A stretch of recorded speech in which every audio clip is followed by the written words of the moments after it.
وهو أصدق الصادقين وقوله الحق.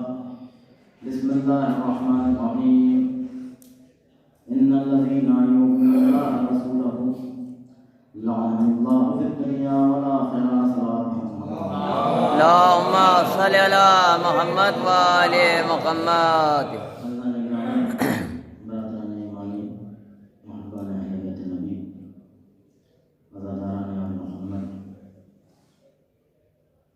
آپ لوگوں سے گزارش ہے کہ ایک مرتبہ سورہ حمد اور 3 مرتبہ سورہ اخلاص کی تلاوت فرما کر مرحوم محمد حسین جعفری ابن شاکر حسین جعفری کی روح کو حساب فرمائیں. ان الذین یؤذون اللہ ورسولہ، بے شک وہ لوگ جو اللہ کو اذیت پہنچاتے ہیں یا رسول کو اذیت پہنچاتے ہیں، لعنہم اللہ فی الدنیا والآخرہ، تو خدا عالم ان پر لعنت کرتا ہے دنیا میں بھی اور آخرت میں بھی. آیت کو ذہنوں میں محفوظ کر لیجیے. جب موعد آئے گا تو اس کو انشاءاللہ دوبارہ ذکر کروں گا. آیت کیا ہے؟ ان الذین یؤذون اللہ ورسولہ، بے شک وہ لوگ جو اللہ اور اس کے رسول کو اذیت پہنچاتے ہیں، لعنہم اللہ فی الدنیا والآخرہ، تو خدا عالم ان لوگوں پر لعنت کرتا ہے دنیا میں بھی اور آخرت میں بھی. خدا عالم نے اس کائنات کو خلق کیا، تمام موجودات سے اس کو مرصع و مسجع کیا. آپ دیکھیں دنیا بھر کی نعمتیں خلق کی، پہاڑوں کو وجود بخشا، ستاروں کو وجود بخشا، چاند تاروں کی خلقت کی، اور تمام چیزیں دریاؤں میں روانی پیدا کی، پہاڑوں کو بلندی عطا کی، ایک سے ایک خوبصورت سے خوبصورت جانور اس دنیا میں پیدا کیے، ایک سے ایک خوبصورت سے خوبصورت پرندے اس دنیا میں آئے، اور ایک سے ایک خوبصورت سے خوبصورت نظارے اس دنیا میں خدا عالم نے وجود میں دیے. لیکن تمام موجودات میں اشرف المخلوقات کا تاج خدا عالم نے جسے پہنایا وہ ہے نوع انسانی. نوع انسانی کو اشرف المخلوقات کا تاج پہنایا، اور خدا عالم نے چاہا کہ میری جو سب سے اچھی مخلوق ہے، جو سب سے افضل مخلوق ہے، جو سب سے اشرف مخلوق ہے، میں چاہتا ہوں کہ اس نوع میں سے کچھ بندے ایسے ہوں جو مجھ سے تھوڑا قریب ہوں، جو مجھ سے تھوڑا قریب ہوں. تو اس نے نظر دوڑائی ابتدائی عالم سے لے کر انتہائی عالم تک، تو اس نے کچھ بندوں کا انتخاب کیا. 1,24,000 بندوں کا انتخاب کیا جن کو تاج نبوت عطا کیا. 1,24,000 بندوں کا انتخاب کیا، ان کو تاج نبوت عطا کیا. لیکن خدا عالم نے یہاں پر اکتفا نہ کی. اس نے چاہا بے شک یہ مجھ سے قریب ہیں، لیکن کچھ بندے ایسے ہوں جو ان سے زیادہ قریب ہوں. تو اس نے ان 1,24,000 میں سے 313 افراد کا انتخاب کیا جن کو تاج رسالت عطا کیا. لیکن خدا عالم نے یہاں پر بھی اکتفا نہ کیا. اس نے چاہا بے شک یہ ان سے قریب ہیں، لیکن میں چاہتا ہوں کچھ بندے اور ہوں جو ان سے بھی زیادہ قریب ہوں. تو اس نے ان 313 میں سے 5 افراد کا انتخاب کیا جن کو اولو العزم پیغمبر کا خطاب ہے. لیکن خدا عالم نے یہاں پر بھی اکتفا نہ کیا. اس نے چاہا بے شک یہ مجھ سے قریب ہیں، لیکن کوئی ایک ذات ایسی ہو جو مجھ سے اقرب قریب ہو.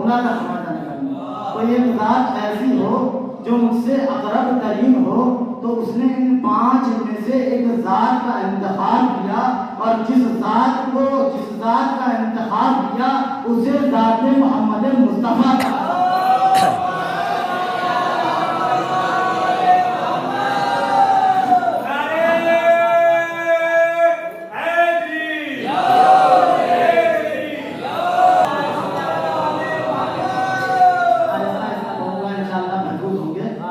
جس ذات کا انتخاب کیا اسے ذات محمد مصطفیٰ کہا جاتا ہے، لیکن خداوند عالم نے یہاں پر بھی اکتفا نہ کیا۔ جب اس نے اس ذات کو دیکھا تو اس نے چاہا کہ جس طرح کی ذات یہ ہے اسی طرح کی ذات اور ہو، اسی طرح کی ذات اور ہو، تو اس نے اسی ذات کے نور سے 13 نور اور خلق کیے، 13 نور اور خلق کیے، جن میں سے 12 کو تو تاج امامت عطا کیا اللہ تعالیٰ، جن میں سے 12 کو تو تاج امامت عطا کیا، لیکن ایک نور کا عہدہ مخفی رکھا، ایک نور کا عہدہ مخفی رکھا۔ 12 کو تاج امامت دیا، امامت کا عہدہ عطا کیا، لیکن ایک نور کا عہدہ مخفی رکھا۔ ایسا لگتا ہے خداوند عالم کو فاطمہ کے پردے کا اتنا خیال ہے کہ اس نے فاطمہ کے عہدے کو بھی پردے میں رکھا۔ واہ واہ واہ واہ واہ۔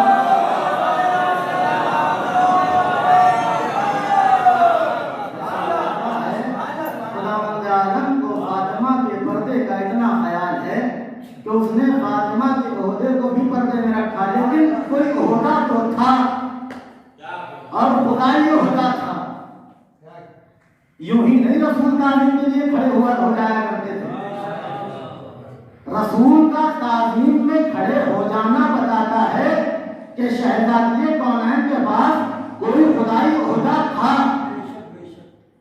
ایک حدیث آپ کو سناتا ہوں، کتاب المستدرک حاکم نیشابوری جلد نمبر 3 صفحہ نمبر 154، عائشہ سے روایت ہے، بیان کرتی ہیں، ما رأیت احدن، میں نے کسی کو نہیں دیکھا، اشبہ کلاما و حدیثا من فاطمہ بے رسول اللہ، کہ میں نے کوئی بھی انسان کلام اور حدیث اور گفتار کے اعتبار سے رسول سے مشابہ فاطمہ سے زیادہ کسی کو نہ پایا۔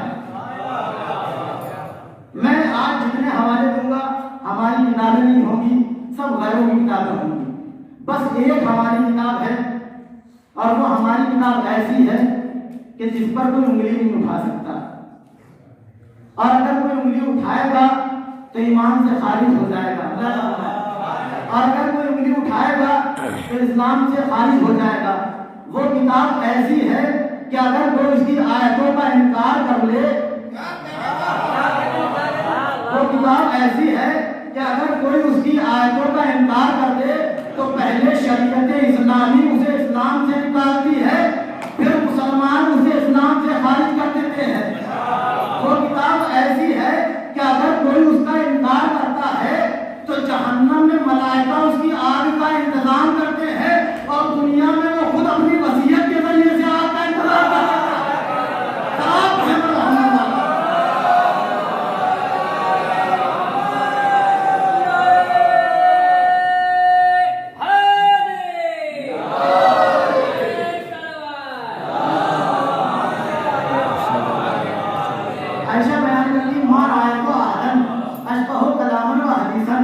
میں نے کسی کو نہیں دیکھا رسول سے زیادہ مشابہ، کس اعتبار سے؟ کلام اور گفتار کے اعتبار سے فاطمہ سے زیادہ کسی کو بھی رسول سے مشابہ نہ پایا۔